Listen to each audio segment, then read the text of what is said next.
Bob McKenzie, the utmost force on all things NHL draft, officially released his top 15 rankings for this upcoming draft, and it has a lot of Habs fans worried that we might not be able to get some of the top players that we're targeting. We got to get into some of the really interesting details about Bob McKenzie's list, and we also have to get into the Arber prospects, which ranked Montreal as one of the best prospect pools in the entire NHL, but even with some other guys underrated. That plus some under 18 talk, some Leafs Habs trade talk, and a lot more, all coming up on this episode of Habs Digest, this live episode of Habs Digest on the eve of the draft lottery. Welcome. Already got 100 of you in here. Thank you very much for taking time out of your day to come watch us. And before we get into everything, Jesse, I just want to, wish the happy draft lottery eve to those who celebrate. This is a very important day for us Montreal Canadiens fans. And don't forget, guys, we'll be live here 6:15 tomorrow because the draft lotto is 6:30. Jesse, how pumped are you for the draft lotto?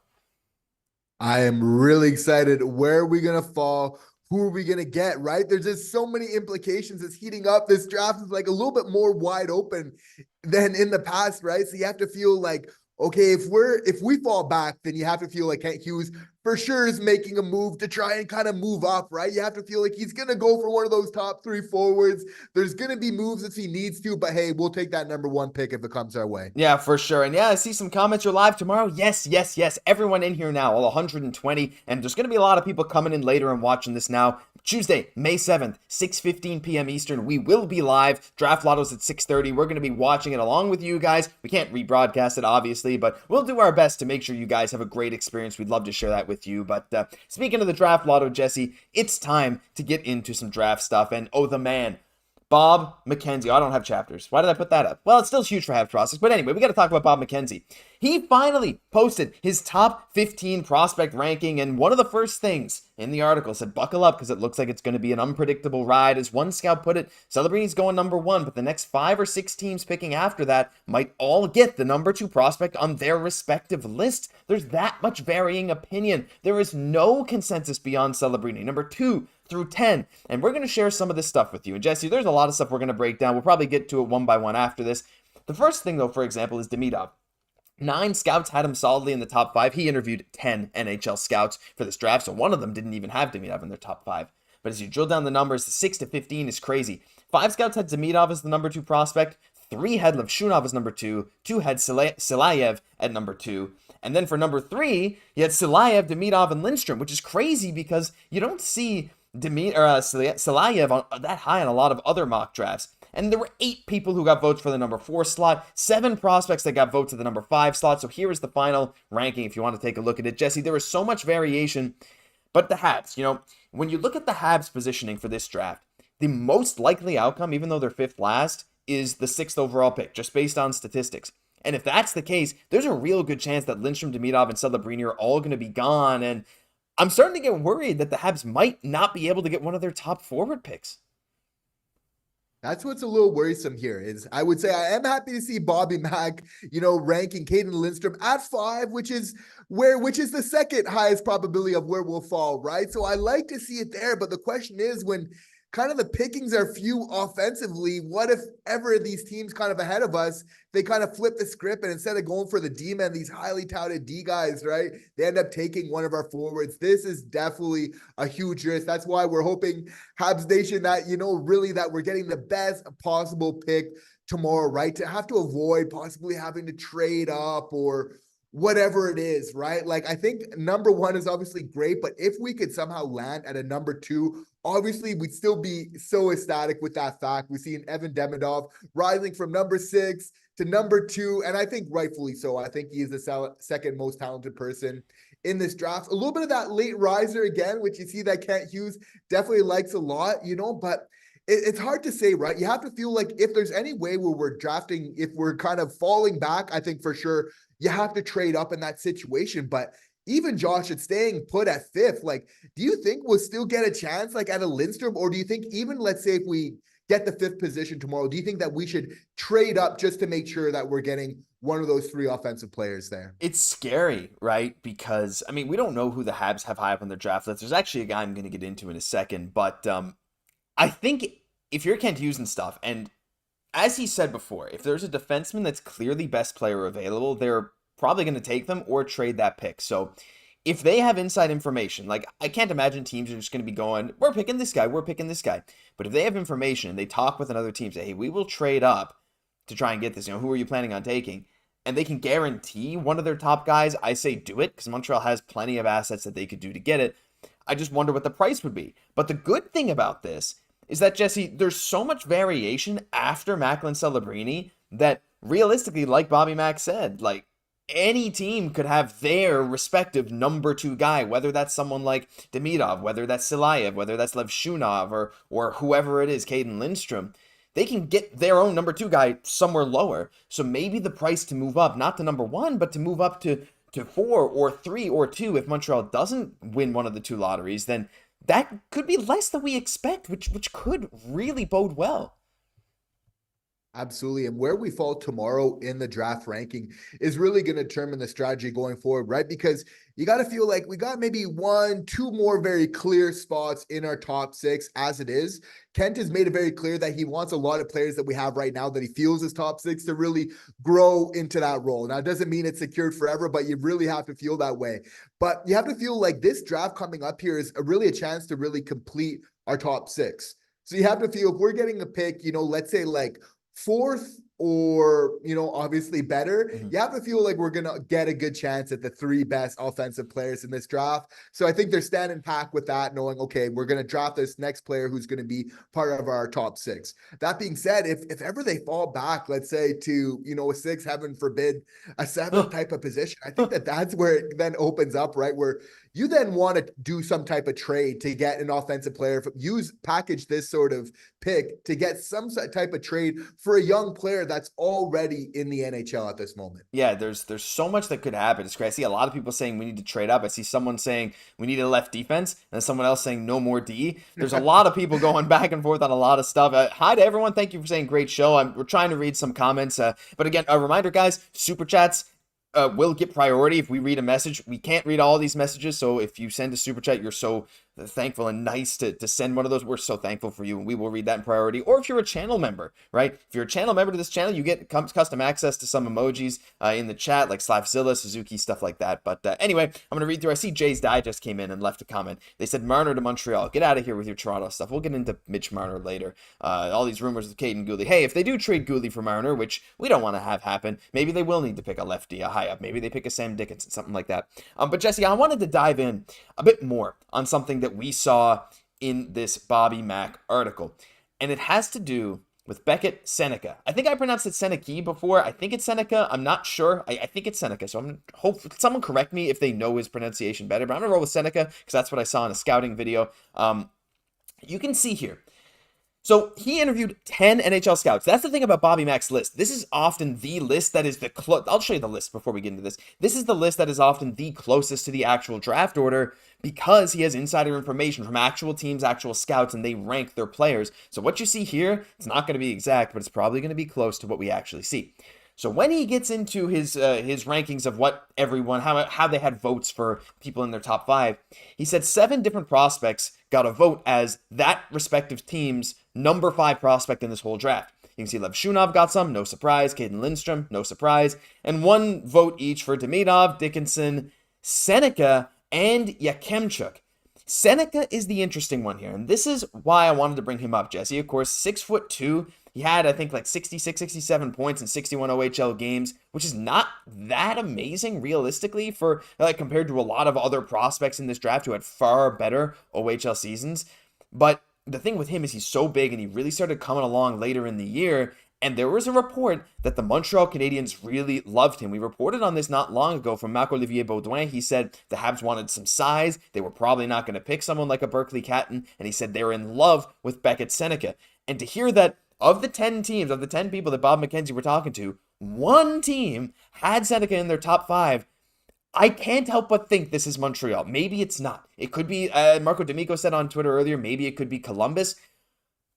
What are your thoughts on this? Because this is screaming like maybe a Reinbacher situation all over, where a lot of Habs fans hear a guy that's not really mocked in the top 5, kind of last minute, coming up the end, and Kent Hughes really likes them and the Habs really like them. Do you think this could be Montreal? Do you think they might go off the board with a Beckett Seneca pick? It's interesting to see that he's really such a late riser in all of this, right? We know, like, is he going to be our consolation prize if ever we don't get a Kaiden Lindstrom, right? Now, I think Habs fans, we're kind of setting our sights high, right? As we really should.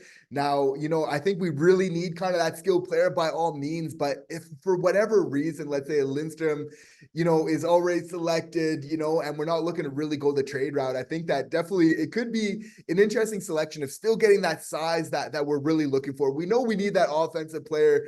We definitely need to get that one way or another, but it's so interesting to see how fluid this is. These late risers are always so important to keep an eye on, right? Because it's often a lot of the time these guys that are rising at the end that are playing well, like under pressure, kind of rising up the rankings, so to speak, often that end up having the best NHL careers, right? So we're hearing a lot of different people involved with the organization, kind of hearing some rumors of his name, which is really interesting. But I think we really need to keep our sights high, for either Lindstrom, Demidov, who doesn't have bad size either. I think that the size is important, but I think we need the points. We need the skill there throughout. Yeah, and just because a team has someone that high on their draft board doesn't mean that's who they're going to pick, right? Like, realistically, the Habs draft board, maybe they know, like, they have Celebrini, Demidov, and then they have, like, Constantinius and Kaiden Lindstrom and Liam Greentree or something. Like, that could be the Habs top five. Probably not that, because based on the list, that's probably not what it is. But you never know who else could be in that top five, and it's very possible that one of those guys is available at 5. Don't forget,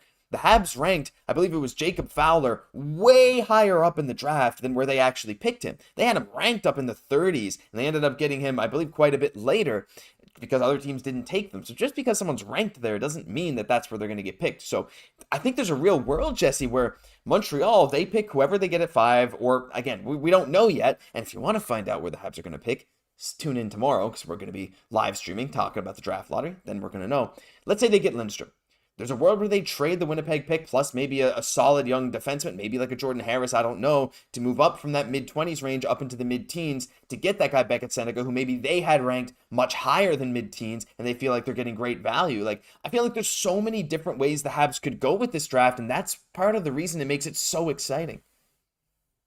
I would honestly love that. A move to really not just, if we know we're getting a solid pick with our first overall pick, with our first selection, rather, it's like if we could really take it, that would afford us really the luxury of really knowing, okay, now we can maybe open up something to trade up to really take advantage of that second selection in the first round, right? Because we know there is amazing players. Just look at last year's draft within that 20, to 10 range. There's still a lot of very good players. We sometimes think, oh, after the top 10, it just falls off a cliff. For the first round, obviously that's your highest likelihood of making the NHL, and it really goes off a cliff from there. But really throughout that first round, the higher that you can really capitalize on that pick, obviously you're giving yourself such a better chance at a really quality player. 100%. And Jesse, on that note, we have our first super chat of the stream. Thank you so much to John Raymond, his 5th super chat on the channel. Guys, give some love to John. Leave him a like. Give a shout out, John, in the comments there. He said,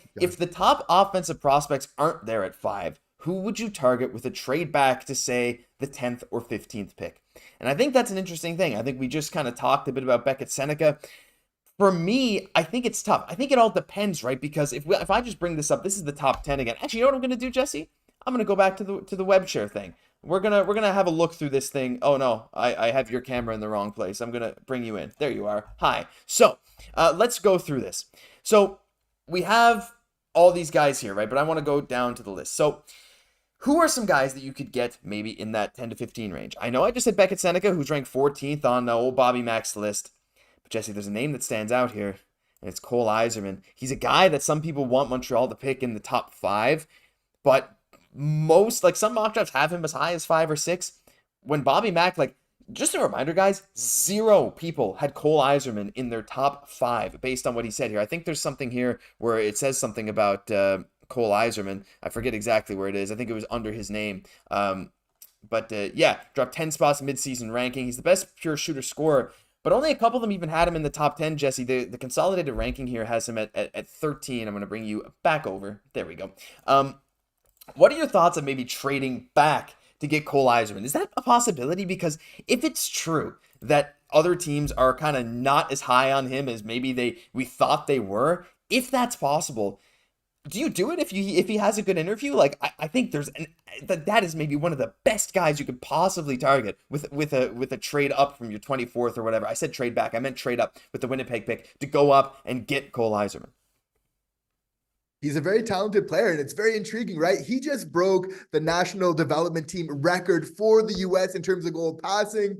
Cole Caufield, so many other amazing players. Like, that's definitely has to count for something, right? It's actually crazy to see his ranking being for so low compared to obviously what he's been able to do on the ice in terms of his goal scoring ability. So for me, that almost raises some red flags, how you can be such a good goal scorer, but then again, kind of dropping down through the rankings so much. But at the same time, he was very good at the U18s, scoring in that gold medal game. Now the USA didn't win, but he was a very effective player. I would have to say also with Cole Hudson, definitely benefiting from Cole Hudson playing absolute amazing balls to the wall type hockey, going coast to coast. Like, this guy is a gamer. I think we'll have to get into him a little bit, but this guy is absolutely unreal. But another guy who I think is worth considering in that sort of range, John, who Bob McKenzie has at his number 10 is Xhekaj.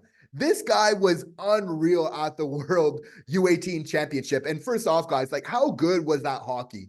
It was just absolutely unreal, the quality of it. Seems like hockey is just getting better every single year. But like Xhekaj, like, he was basically involved like on like every single goal for Team Canada at that game, right? Either by going to the net, by setting up goals, by putting it in himself, right? Like, he was able to to tie up the game to Gavin McKenna. It's less than 10 minutes, third period in the gold medal game. And this is a guy who plays well under pressure. Like, I feel like if I'm like Kent Hughes right now, like, for somebody that values character as much as him, thinking, okay, maybe he could have the character and maybe even the skill of a Jarome Iginla, like, depending, if you're falling back in this draft farther away from that 5th overall, it's like, you're going to have to talk Kent Hughes out of drafting Xhekaj, because this is how much he's going to like this type of player. Well, I think he'd have to slip past Calgary, and I think you're going to have a tough time getting him off their hands. But it's going to be so interesting to see. Fantastic question, John. Thank you so much. And Jesse, we got another super chat from Abraham Marshall. $14. Thank you so much, Abraham. I'm seeing people give him some love. Give some more love to Abraham Marshall. Thank you very much. He asked this: how do we realistically sort out our blue line this offseason? And I think that actually ties in well to what we're talking about now, but also to what we plan to get into next. And I think with the blue line, you have a couple of options, right? I think trading one of these blue line players to move up from that Winnipeg pick, which is now guaranteed to be between 24 and 27, if you can move up into the teens to get another player you really like, whether it be a Xhekaj, a Beck, a Cole Yzerman, whoever it may be, then I think you can do it, right? I think lots of teams are willing to take on guys like a Jaden Struble, guys like a Jordan Harris, all this kind of stuff, right? I think it could very well happen. Or, Jesse, at the same time, you trade it for maybe a player like a Mitch Marner. No, like we'll get into that a little bit later as well. To me, I think you have to trade at least one or two. And I think your possibilities, you're kind of limited to what you can do, right? Like, I don't think Kent Hughes is going to trade him for future assets. That just doesn't really make sense unless that's the best offer out there. I am going all in on my belief that before the draft or at the draft, we will see at least one defenseman traded. And I think we will probably also see some AHL moves. I think some of these defenseman moves are not going to be as flashy as we might think. Like, as much as we love to say all these prospects are going to do amazing, some of these lower guys like William Trudeau could be very good, but someone like him who is 21, solid, might have a better chance at being moved to another team who might be able to give him some more ice time or whatever. Adam Engstrom, while I really like him, Jesse, we have players that are better than him. It's unfortunate right now. He could prove himself.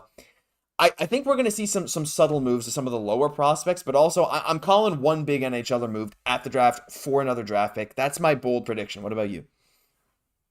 No, I hear that, right? And I think if we're getting that top 3 pick, it really kind of gives us some freeway to really make a move with that, with our second pick in the first round, right? That would be incredible. We're obviously, taking advantage that we have a surplus at this position, but to really take advantage, right, when we're at the draft to get these young players, because again, we got some of those late risers, right? Like a player like Xhekaj is very interesting to me for sure, right? So thinking that maybe by moving up that we could get a player kind of this caliber would be absolutely unreal.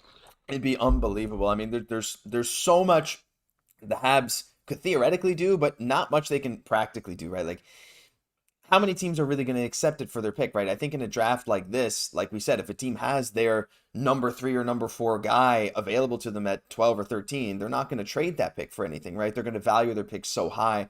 I think a lot of teams, I think we're going to see a lot of random booms and busts throughout this draft. I think it's very possible that some people pick 10 to 15 end up having way better careers than people hire. But that was a fantastic question, Abraham. Thank you so much for that. And I think it transitions very, very well into our next topic, Jesse, which is some of the Habs prospects. Now, we're going to talk a lot more about the draft tomorrow. Of course, again, reminder, draft lottery tomorrow stream here. I'm going to keep reminding you because now we got almost 400 people in here. So to all 380 plus of you in here now, tomorrow, May 7th, 6:15 p.m. Eastern, we're going live. Draft lotteries at 6:30. Watch along with us. We'd love to share that reaction with you.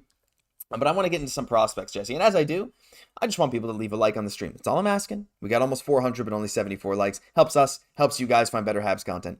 Thank you very much if you could hit like. So, the Arber prospects, they ranked Montreal as the 3rd best prospect system in the entire NHL with an 88.3 overall grade. And what you're seeing here is their rankings from a bunch of people across their network and how they ranked Habs prospects out of 10. And look, I love that the Habs are 3rd. I love that they have one of the higher rankings for depth stars because they have so many good depth pieces and depth forward, stuff like that. My problem is with some of these rankings, Jesse. Having David Reinbacher as a 6.9, having Adam Engstrom as a 2.1, there's some weird stuff here that I'm just not on board with. Logan Mailloux significantly worse than Justin Barron. There's some weird stuff going on here. I'll leave this up on the screen now. If you want to pause, you can actually pause streams and have a look at how they ranked all the players. I'm sure I'll be bringing it up later. Obviously, I love that Montreal got the 3rd best ranking, but I can see people in the comments already complaining about the rankings of some of these players, and I know you have some stuff to share about that too, Jesse. Maybe it's just that we like to overhype our own prospects, but I feel like as people who watch the team and closely follow so many of these deeper Habs prospects, I feel like some of these guys are so underrated. Yeah, Reinbacher, for one, should definitely be getting a better rating. You'd have to feel Fowler after the year that he put up. Definitely. Mailloux, I would like to see go up. Joshua Waugh, right? These are all players I think that we're really high on, but I think will really show up at the NHL level. Like Lane Hudson is this too smart. He's going to continue to be there. Slav deservedly getting a really great ranking, basically a point per game player in the second half of the season, right? But it's just so nice to see that we're building this organization the right way with really a clear identity. Not only do we have such great prospects right now in our system, Josh, but we have 30 picks over our next 3 drafts, right? And as we're just kind of taking the next stage in our rebuild, and we look at other teams like the Ottawa Senators that are on this list, right? You could argue their rebuild, it's still going on, right? Mm-hmm.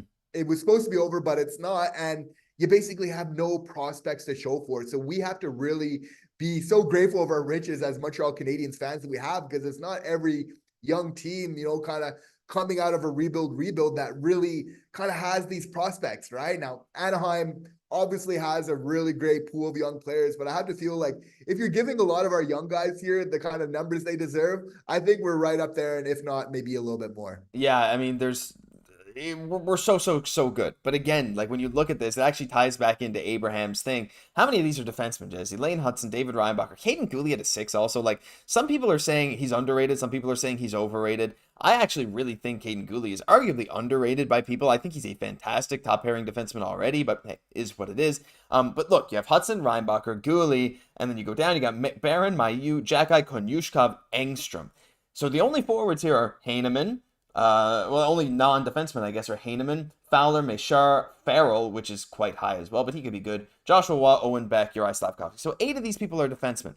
And they're all guys who project to be in the NHL at some point soon. And again, it's such a problem. I know that we want to give all these guys a shot, but when you look at a list like that and you see some of those guys that maybe sometimes we're not objective as Habs fans. It is what it is. I don't mean to just say it. Sometimes we're not. Sometimes we like to overrate our own guys.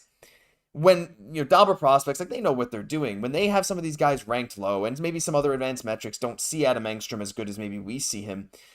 On the one hand, maybe other teams might not be willing to pay the price that we would like to take for them, but maybe these guys aren't worth as much as maybe we're seeing. So I'm starting to think you could package a couple of these guys for something quite solid for another team, right? You just package 1 or 2, because if there's here's the thing. If there's no room in Montreal for you to play, what is your value really? So as good as this is, I understand like some of these rankings, like I wish they were higher, but maybe being lower kind of helps us come back down to earth when we kind of see all our prospects a little lower sometimes. I'm still going to stick with them throughout the whole ride, but I think it just makes maybe a potential future trade a little bit easier to swallow instead of me just being always upset that we lose a prospect that is kind of beloved.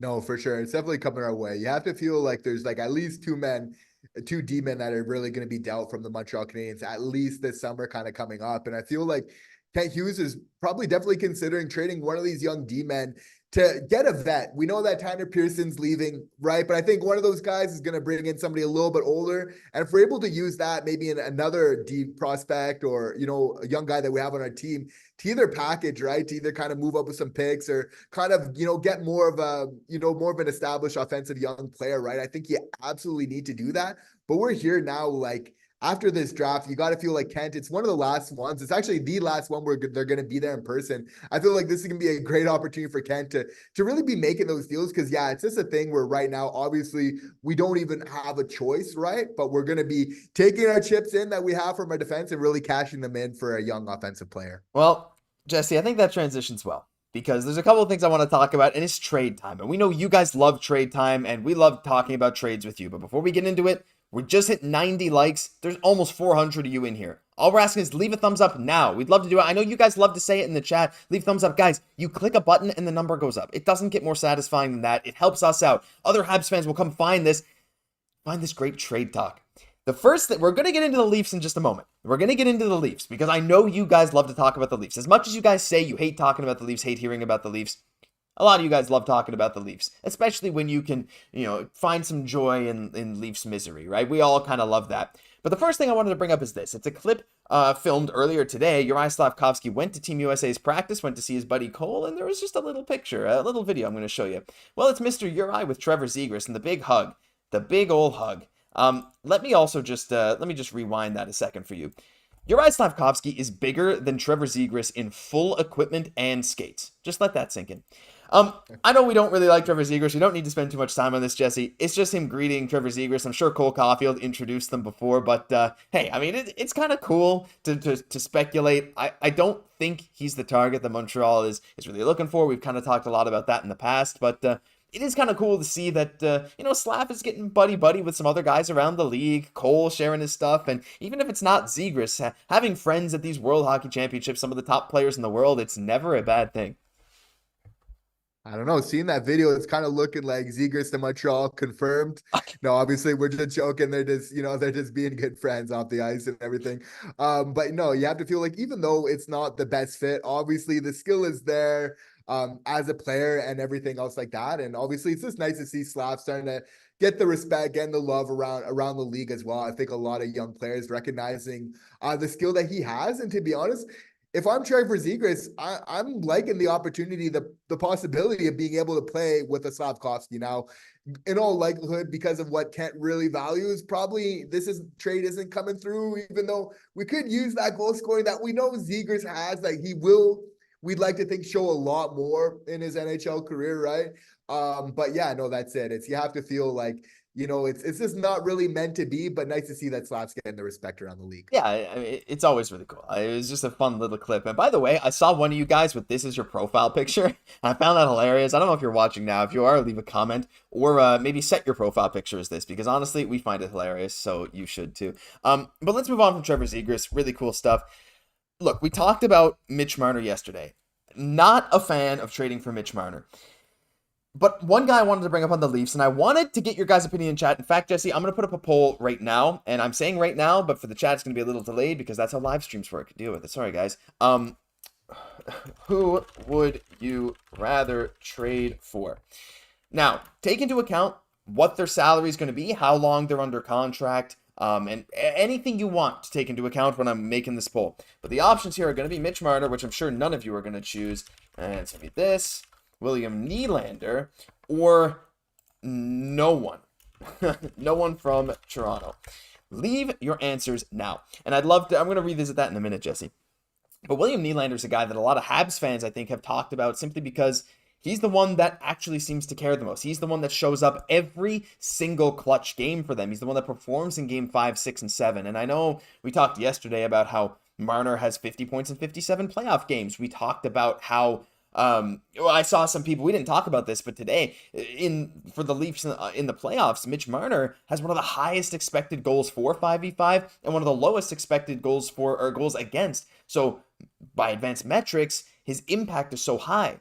But then when you break it down to just game 5, 6, and 7, though, his performance just drops off a cliff, and he has so many other issues. Marner is undeniably extremely skilled, extremely talented. And I feel like the trade package is not going to be that high. Now, realistically, he has a no movement clause. He can just say, I'm not going to Montreal, which is probably what's going to happen.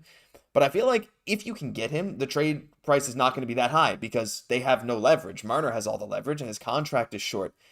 We're not going to spend too much time on Marner. Let us know in the comments what you think about these guys. But Jesse, just maybe to revisit it one more time for the live fans who wanted to tune in now, I feel like there's just too many red flags for me to go after Marner over Nylander, even if he's cheaper.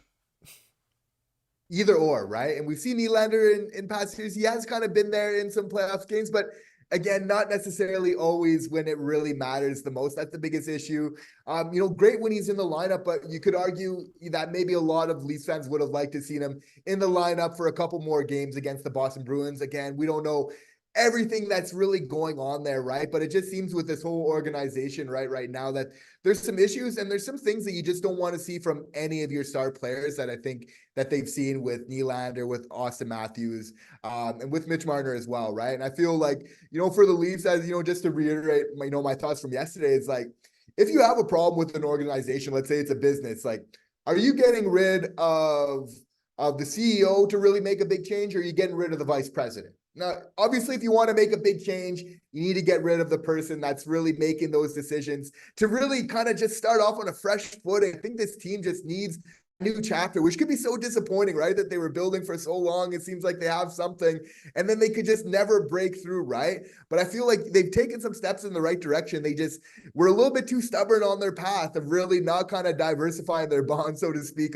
spreading out their love, throughout the lineup, right? So I feel like Matthews is the major person to address on this team for the Toronto Maple Leafs if they want to improve. But I mean, that's totally up with them. I'm totally okay with them trying the same plan again, to be honest, because it's our turn to start rising up the ranks. Yeah, 100%. I agree with you there. I mean, again, if you want to watch more about that, just watch the video from yesterday. But yeah, I think we've said our problems about Mitch Marner. I'm seeing a lot of love from Nylander, but Jesse, I just found a comment here that I wanted to broadcast to the people. Rick, I'm sorry to do this to you, my buddy, but I take Nyes and send Toronto Slafkovsky. Nyes will be amazing. All right, Rick. I mean, it's possible. Hey, it's possible. I don't know if you're a Leafs fan. I don't think a Habs fan is sending that. I also really like Matthew Nyes. I think he is great. I got to admit, I think he played really well in this series, Jesse. He's similar to Slafkovsky in a lot of ways. Slafkovsky had a better season on a worse team, playing with worse players. Anyway, I'm just saying. Sorry about that, Rick. Don't mean to call you out in the live chat, but it's one of those things I had to see. Jesse, we got another super chat from Zamfir Octave, and he just says nothing. It's his first super chat, though. So, Zamfir, thank you so much for donating $5. Really, really appreciate that. If you send a message in chat, we will answer it in priority. Thank you so much for your first super chat on the channel. But, Jesse, I'm going to end the poll there. 54% of people said Nylander. 41%, it ended at 53% said Nylander. 40% no one from Toronto. 5% said Mitch Marner. So, kind of interesting. So let's talk a bit about Nylander. There's another guy I want to talk about in a little bit. But Rick said, big Habs fan. Wait a sec. Slav was on the Habs best line, got all the power play time. Nyes did not. Hey, that's very true. But I'm just saying. Slav kind of earned it. Anyway, it's fine. I'm just a Slav truther. We're Slav truthers here. William Nylander, Jesse, he's a guy who shows up every single game for the Toronto Maple Leafs. He shows up all the time. He is a guy that has 40 goals scored. People were questioning his new contract that is now going to kick in next season. The one thing with him is he's signed long-term. So if you want to trade for Nylander, you're committing long-term. He needs to accept to go to your team. And we don't know what that curve is going to look like. I'm still not sold on trading for him either, because I don't want to handicap the Montreal Canadiens for long-term. Like, I don't know. I don't think the Leafs would ever accept a package that Montreal has to offer for him. What are your thoughts on like, objectively, yes, I'd like him as a player, but I just feel like it would cost too much to pry him away from Toronto. Yeah, I think you have to really be picky when you're getting to your top 6 players, of course, he does add a lot to the team. And sometimes you have to, as a general manager, you might have plans, but you kind of need to go with the flow of the NHL. Even though he's not the best fit, it's not always these type of situations where now you have a team like Toronto, whereas they have 3, good regular season players that they're thinking, basically, I think all 3 of them could potentially be on the trading block. It'll probably be only one of them traded, right? But I think all 3 of them are really being considered right now. So absolutely, it's Nylander is one of those guys where we know the skill is there.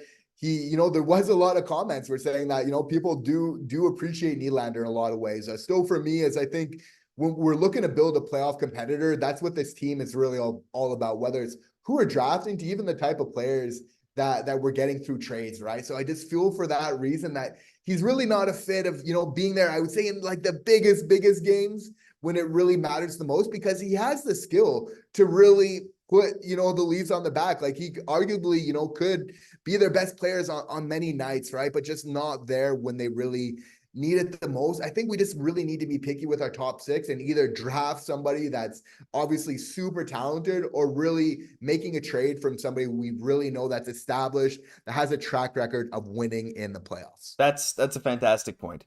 And I think keeping that culture up is a very big thing, because even if Nylander seems like he's the guy that shows up all the time, like you never know, being around Toronto, there's a lot of factors. This next guy, though, that I'm going to bring up, he's not a guy that has a track record of winning in the playoffs, but he is a Maple Leaf, because if you guys watch the press conference today, the big message that the Toronto Maple Leafs were sending was that we got to push through. We're almost there. You've been almost there for 5-6 years. Maybe you do it next year. We'll see. Maybe it's possible. But like John Tavares, William Nylander, Austin Matthews, there is a world where none of these guys end up getting moved. Like, it's possible. I don't think Leafs fans would be happy about it, but it's possible. But if their goal really is to win now, Jesse, to go all in with this core while they still have them, then there's a young guy who has kind of struggled to stay healthy throughout his career, and that is Nick Robertson. I'm going to bring him up here. Nick Robertson is 22 years old, but he has been a very solid prospect for Toronto. 27 points in 56 games this year. He has had a lot of bad luck, honestly, with injuries. He feels like he's made of glass, but a lot of the injuries have just been kind of freak accidents. He played 6 playoff games. He didn't score a point in any of them, but he's 22. He turns 23 in September. I think this guy could potentially be gotten for somewhat, not cheap, but cheaper than I think the Leafs would like, especially if they want to go into contention mode, because the Leafs need defense. The Habs have a ton of solid young defensemen that are already like decently NHL established. Now, I don't think I'd trade Guhle for Robertson, no, but there's some other guys the Habs could move that the Leafs might be interested in to have, like maybe a Harris and some draft compensation, or you never know. There's ways to entice the Leafs with some defense that they desperately need heading into next season and beyond to try and get one of their young forwards away from him. Yes, maybe they see him as part of the future, but right now he's not contributing to winning playoff hockey. And I think in an environment like Montreal, he could maybe break through with Coach Marty. And I don't know about his injury history. That's obviously the big question mark, but I don't know. I just kind of thought of this on the spot. Well, what are your thoughts on someone like him? Or are you kind of too wary of him, being a Leaf and also his injury troubles? He's also small. More worried, yeah, that's it, of the size, but then also just the health history and everything else like that. Like, we turned a corner this year. It definitely wasn't nearly as bad as last year in terms of man games lost due to injuries and everything else like that. But I want to leave that in the past. I don't want to be bringing anything else close to it. It was already such a shame for losing Kirby, Dach, for basically the entirety of the season. Now, obviously, we're not saying that for sure that would happen if Nick Robinson was to come across. I'm not going to lie, though, Josh. I'm just worried about like almost anybody on the Toronto Maple Leafs. There just seems to be something with this organization where it just doesn't seem to click, where, even us in the Montreal Canadiens were kind of rebuilding. Maybe we haven't been the most competitive of late, but even on an off year, we can somehow get to a Stanley Cup Finals, something that the Leafs could only really dream of. I think there's something special about this organization, and you really need to safeguard that. Yeah, and like I'm gonna be honest, I thought of him, and then I looked at it again, and I'm like, yeah, you're completely right. He's 5'9" and with an injury history. He's not the type of person that Kent Hughes is going to go after. Just pure skill and age-wise, I think so for sure. I think he's a great player. But yeah, there are too many red flags to discuss him. But yeah, Rick says Rick has a lot of great comments. Thank you, Rick, for commenting. Sorry for calling you out, but hey, thank you for being part of the stream. We would want Easton Cowan from the Leafs. That's a good point, Jesse. I don't think they'd part with Easton Cowan. unless they get like something they really want in return. And like we're seeing some comments say they need right-hand defense. It wouldn't be crazy to toss a Logan Mailloux out for Easton Cowan. I am not familiar enough with Easton Cowan's game. I know Fraser Mitten's also a top prospect for them. Both of them quite good. I believe Easton Cowan better. Let me actually just check that really quick. So one of them, I always get them confused. One of them, yeah, it was Easton Cowan. He had like a 30-game point streak or something this year, Jesse. He's 18. He turns 19 in 2 weeks. 2 weeks from today. So happy early birthday, Easton Cowan. 96 points in 54 OHL games this year. He is their top prospect, it seems like, at least one of them for sure. 5'11", 185, so he's at least kind of bulky for being an 18-year-old forward. He's a winger, but 19 points in 14 playoff games.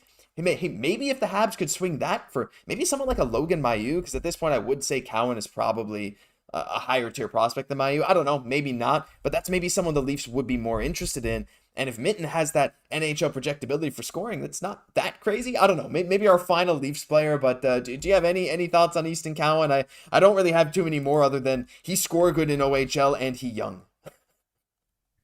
Right. No, I think the only type of trades that we do with the Leafs these days is if it's kind of a vet, maybe kind of getting over the hill a little bit where we know what we're expecting. But these type of trades would hurt way too much if you're trading over a Logan Mailloux and he ends up just exploding. Now, we know he had an amazing year in the AHL, scoring left, right, and center. It would just be way too painful as Habs fans to see him go over there and just light it up and play so well. And of course, playing in our barn all the time there. So I think when it's these prospects, when we're not quite sure yet, when there's just too much risk on the line, we definitely can't be doing that with close conference rivals. No, that's for sure. But yeah, I think that'll do it for the Leafs trade talk. But it's fun, right? It's fun to hear the Leafs on the verge of blowing everything that they built up completely up and away, and teams could maybe get any player that they desire. We don't know what their plan is, but it's always fun to speculate. So thank you guys for speculating with us. And I just wanted to remind you guys, we got 406 of you in here. 157 likes. You guys did great last time I asked. If you could hit thumbs up, we would really appreciate it. And another reminder for those of you who maybe didn't tune in earlier, we will be live for the draft lottery tomorrow night, 6:15 p.m. Eastern.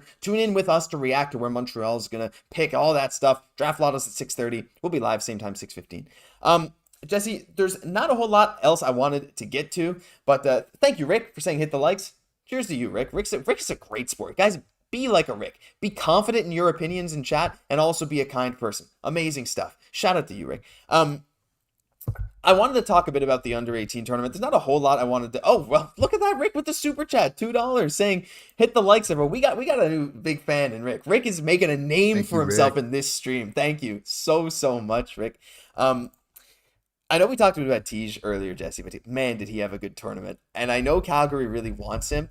But to me, like some of the standouts, Tej and Cole Eiserman breaking Cole Caufield's record, and then seeing Cole Hudson, like I'm seeing some people just say, just draft him so we can get the Canadiens, right? Cole Hudson, Cole Eiserman, Cole Caufield, like it's kind of insane. This tournament affects rankings so much. Tej is going up and up and up. I don't know. Do you have any notes on the under-18s? And did anyone stand out to you? I know we kind of mentioned it earlier, but just a specific focus on the under-18s.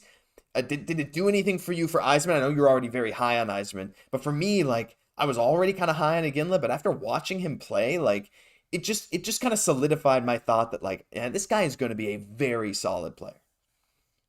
Yeah, this is where young hockey stars are born. The quality of hockey was absolutely unreal. Cole Hudson, I was absolutely just blown away. If the Habs, if they don't pick him, it's not going to be because they don't think that he's a good hockey player. They're just going to feel, okay, we already got one Lane Hudson, we don't really need two, even though they're not exactly the same. The way that they play the game is so similar. The way that they attack open ice, absolutely unreal. Like go out, watch highlights of the gold medal game. You're going to see absolutely amazing performances. Guhle, again, really putting himself on the radar. That Kent Hughes is there, that he's paying a lot of attention to this. And these performances playing when it really matters the most is really huge, right? Like I look at Guhle, I look at this game, and this is a player for me that contributes to winning hockey games, right? Like Team Canada came back in this game in the third period, and Guhle was at the center of all of this, doing a little bit of absolutely everything, showing that amazing shot. This is a very, very interesting player to keep an eye on. Obviously Cole, as I mentioned, continues to impress me just so much. Like this player is absolutely unreal. And you have to feel like for a team that's kind of going for like family vibes. Like you almost wouldn't be surprised that they would draft Hudson. I think, we probably got that already. If Lane wasn't so amazing, I'd be saying we gotta pick Cole in the first round with our second pick. Like type of thing. Like he is that good. But Tej, like, man, this guy, the type of game that he put up when it really mattered is absolutely unreal. Yeah, that's the thing, right? And there were concerns with certain prospects. I'm not going to name certain top prospects in this draft. The playoffs came around, WHL playoffs, and they kind of didn't have that performance you wanted. But Tej Guhle was one of the guys who just stepped up right away. And he goes to the U18s and he steps up again. And it's like, man, those kind of things, like, you can't teach that. You can't teach that clutch, that drive in those important games. But Jesse, we got to turn it to something a little bit different, because we got Zamfir, who sent another super chat. That's Zamfir's second in this stream. Thank you so much. You guys already given some love. One time Zamfir to Zachary Dubé. Hey Zachary, thank you for coming back. I see you here all the time. I see a bunch of names we usually see. Mystic Prodigy as well. Rick obviously here. Ikram, a lot of great names. But he said, Jesse, hey guys, love your show. So I did, well, thank you very much, first of all. So I did 3 times the lottery simulator, and I got the first pick for the Habs 2 times. We got this. Here's the thing. I've done it twice, and I got the first pick twice. Jesse did it yesterday, and he got the first pick. Look, we're gonna will it into existence. Actually, Jesse, what do you think? Do we do some mock draft lotteries live on stream right now for the viewers, just to see what happens? We got the number 1. We can't touch it again. We're going for it. The fact, folks, we got a chance at getting this first overall pick. Like, we got a really solid fighting chance. I know that 8% doesn't seem like a whole lot, right? But we absolutely have a great opportunity at this. Like, just imagine, Josh, having, like, let's just entertain this thought for a second. Okay. Macklin Celebrini on the Montreal Canadiens. What is this doing for you, Josh? I've entertained it, and I'm very happy. I know that makes me, like, that rebuild's over. Like, Macklin Celebrini, to me, like, I think he's, when you compare it to last year, you compare it to someone like a Connor Bedard, who's obviously, like, borderline generational talent. I think Celebrini, like, he's obviously clearly the number 1, but he's not getting that same hype as Bedard. And I'm not saying he's going to be as good, whatever, but I'm just so impressed with everything he does. Like, he is a very solid defender. He is fantastic down the middle. He's doing stuff in college hockey no one his age should be able to do. He got into college a year early. He was the youngest ever Hobey Baker winner at not even 18 years old, which again shouldn't be possible. He has a great shot, fantastic skating, great passing ability. There are no weaknesses in Macklin Celebrini's game. You can put him out in any situation and he will do well. To me, that kind of guy with also that like 30-40 goal upside, like 80-90 point upside, maybe even higher, who knows with how the NHL scoring is going. That to me, like, your rebuild's done. Like, you start doing everything else after that. And I think he's the only guy in this draft where I can confidently say that, just because how doesn't he just feel like the centerpiece to a good team a few years down the line? Absolutely. And for that two-way game as well, not just being so good offensively, but being so responsible, which is really our MO since we've really built this team in a lot of ways around Nick Suzuki, right? Which I think is such a great kind of litmus test, a great, kind of standard to really set the bar at, right? But absolutely, with this player, that he's just capable of so much. I think one of the biggest reasons why I'm so excited about this, why I want to talk about this, and why it's maybe meant to be, is that he would have instant chemistry with Lane Hudson. If I'm Macklin Celebrini, I'm looking at teams kind of in that top 5. I want to go to the Montreal Canadiens. Why? Because they're the best team out of that bottom 5, for sure. But then also, I know that my teammate from last year in the NCAA, Lane Hudson, is there. Imagine having instant chemistry between your number 1 defender. Yes, I know I'm jumping the gun. He's going to get there. And one of arguably, very soon to be one of your top offensive players right away, how this could just link everything up. I'm not talking about the power play. I'm even talking 5v5. These players right away started working so well together. These players are like peanut butter and jelly. Watch highlights of them in motion together in the offensive zone. It is absolute wizardry. It's going to be insane. Watching them at Boston University is crazy. And hey, another guy who didn't play there but is committed there is Cole Yzerman. So hey, maybe you get this trio even if they didn't play together. But yeah, I think it's over at that point. But Jesse, we got another super chat, guys. This is a heater of a stream. Thank you, 400 people in here. Thank you so much. This one's another one from Abraham, who has been so generous. Thank you so much, Abraham. We really appreciate you. He said, currently paying for a ticket for the mock draft. Now, Abraham, I need you to say something in the chat now. I need you to answer me.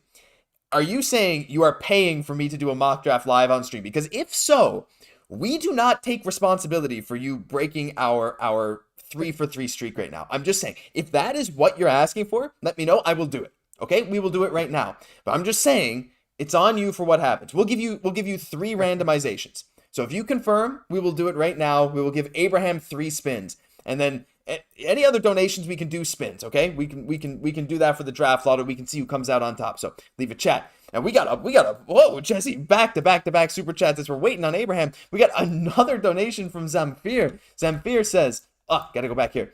Ça va être numéro 1, rien de moins, et on va avoir une super belle année. Have a nice one, guys. It's going to be fun next year. Can't wait already. We can't wait either, Zamfir. Merci beaucoup pour votre générosité. Number 1, nothing less, 100%. That's exactly it. Mr. Nihills, another super chat, Jesse, said Phil Tomasino is our next Dach Newhook deal. Book it. Phil Tomasino. Okay, so tell you what, we're going to get to Phil Tomasino, but first we got to get to Abraham. So thank you so much, Mr. Niles. We will address Phil Tomasino in a minute.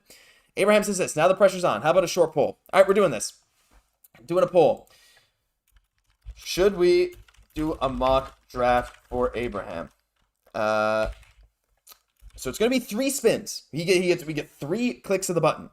Yes or no. Guys, I'm going to give you 2 minutes.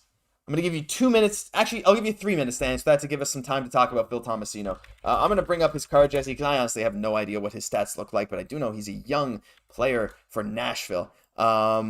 So let's bring up Phil Tomasino, and we're going to kind of do this live because Phil Tomasino is not someone that I have ever looked very much at. And so here he is. So here is, whoops, there's a big noise outside. Here's Phil Tomasino. So Phil Tomasino, not insane OHL numbers, of course, in his last year in the OHL. If you combine, that's not centered. If you combine it, Jesse, he had, 100 points in 52 games. I was wrong. That's insane. 40 goals, 100 points in 52 games. This season with Nashville, he only played 41 games, but he had 20 points with 7 goals, 6 feet tall. He's a right shot center. And he played a good bit in the AHL where he had some real good goal scoring numbers. It seems like he has solid goal scoring upside and is definitely a good playmaker in his rookie season 21-22 at 32 points. That's actually not a bad idea. I kind of like that. What do you think about that, Jesse? I feel like Nashville's probably going to try and, this season was a bit of a year where they didn't expect a lot and they overachieved. What are your thoughts on a guy like that, Phil Tomasino?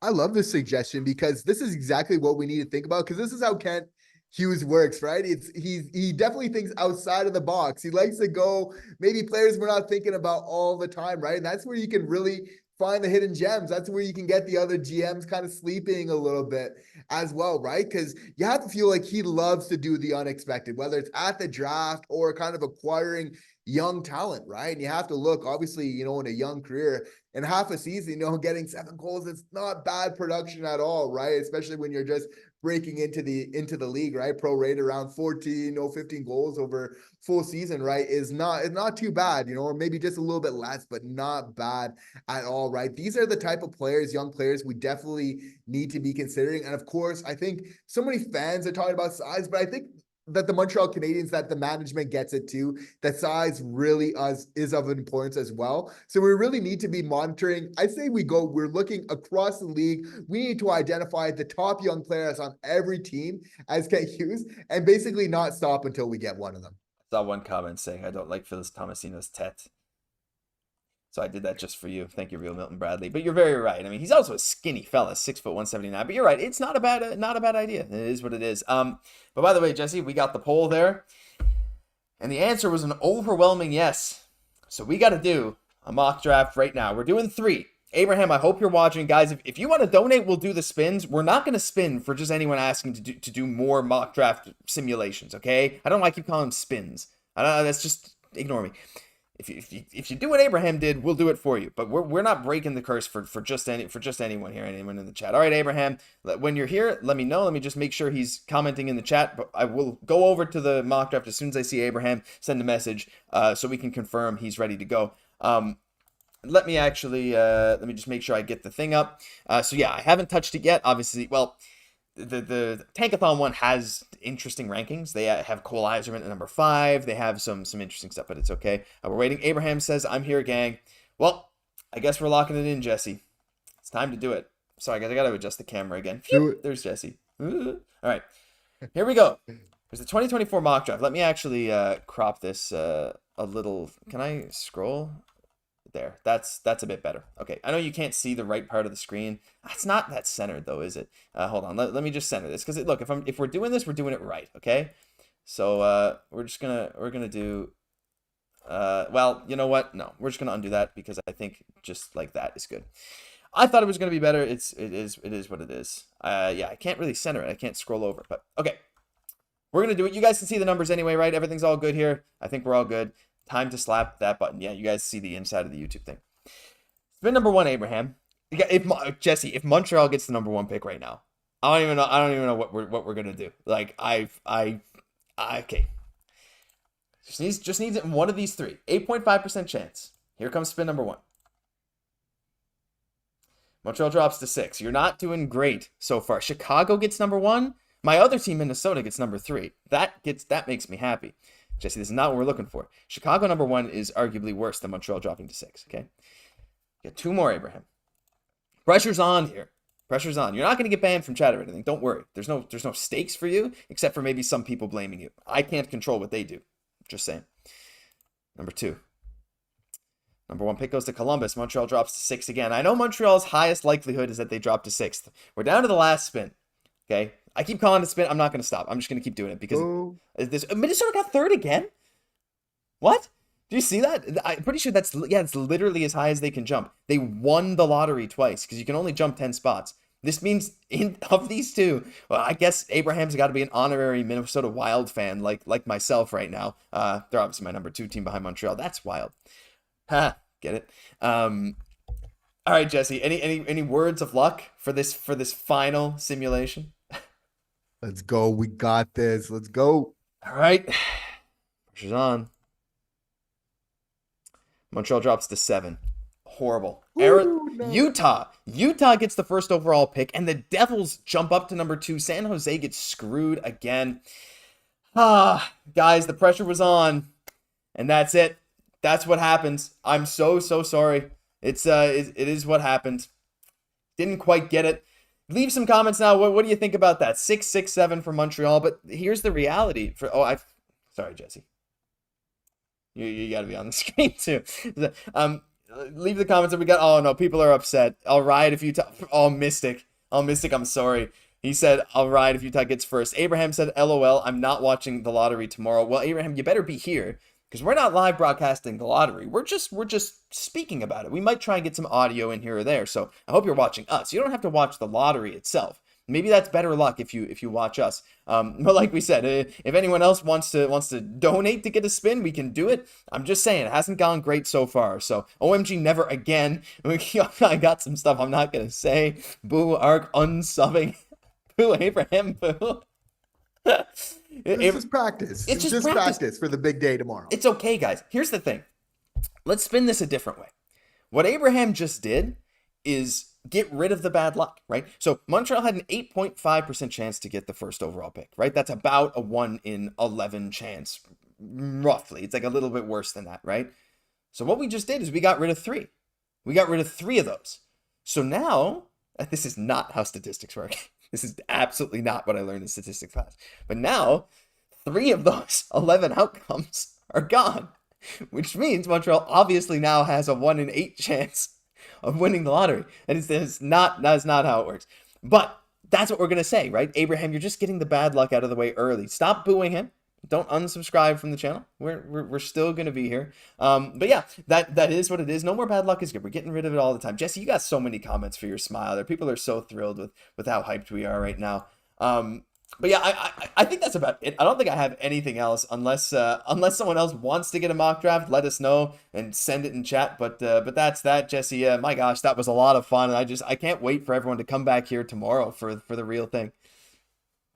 I'm really stoked for it. Where are we gonna fall? Who are we gonna get? You know, we're reaching for the moon.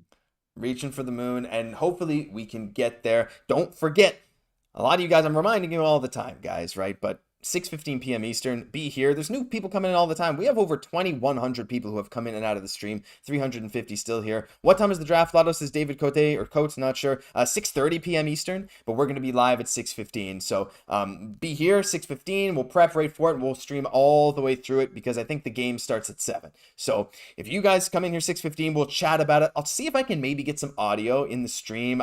I'm not sure how copyright works on that. We will see, but I hope to see all you guys here. But thank you so much for an amazing stream. Thank you everyone who's in the chat. Jesse, any parting words for the people? Because I think that was one of my favorite streams I think we've ever done.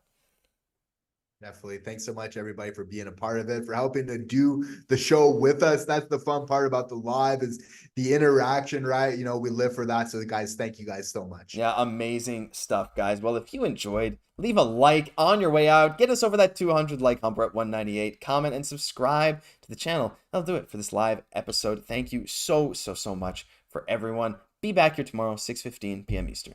We're doing this again. Jesse, we got a super chat as I was doing the outro. We got a super chat from John Raymond. We got a super chat from John. John, one of the biggest supporters of these streams. Maybe a topic for another show. Which of the players we've traded since the Cup run would you like to have back and why? Who would like to come home? John, that is actually a really excellent topic for a future stream, I think. I think that's something we could really discuss a lot with you guys, the fans, and amongst ourselves. Jesse, what do you think about that for next week? Like, I think that could actually be a really good topic. I'm going to take a screenshot of that right now, John, just so I don't forget your message. Because I think there's a lot of guys, especially Lecky. He's my guy, Arturi Lekkinen, but I think there's some really interesting stuff we can do with that. Yeah, definitely. We got to revisit that a little bit more, but absolutely. We're seeing, you know, Arturi Lekkinen serving the Colorado Avalanche so well. You know, that being said, as much as it's hard to see him go, we know we don't know exactly what we're getting back from Justin Barron. Some people might feel it's a little bit underwhelming. I think that there's still a lot of hockey left for Justin Barron. You know, he obviously can put the puck in the back of the net for sure. You know, but you had to feel like this was Colorado's, their window was open for them to really compete right now. It made sense for that win now sort of move, right? Now we're Montreal, where they were kind of punting the ball forward, knowing, okay, it's not quite our time yet. And I think it's okay to know when your window is and to make moves accordingly, even though that hurts a lot, especially for a player like Lekkinen, who obviously contributes to winning hockey, playing the game the right way, both sides of the ice. He would have loved the opportunity to play with Martin St. Louis, a coach's dream. Obviously, you know, he would have loved Marty so much as well. So I think that one's there, but we're going to need to think about that a little bit more and maybe talk about that more in the future. 100%. It's very interesting. And now he asked for players. I see a lot of comments for guys like Pacioretty and Alex Kovalev and Dale Weiss. If we're talking since the Cup run, those that your guys are a little bit before that. But yeah, you're very right. We can talk about any Habs guys that we traded away that we wish were back. Guys, don't forget Utah hockey team legend Shea Weber. You know, he's technically on the team. But just here's what happened, right? So because I did the outro, okay, I'm gonna might as well just do a little poll. Here's what we're doing. Another outro. Okay, sorry. Wait. End of stream.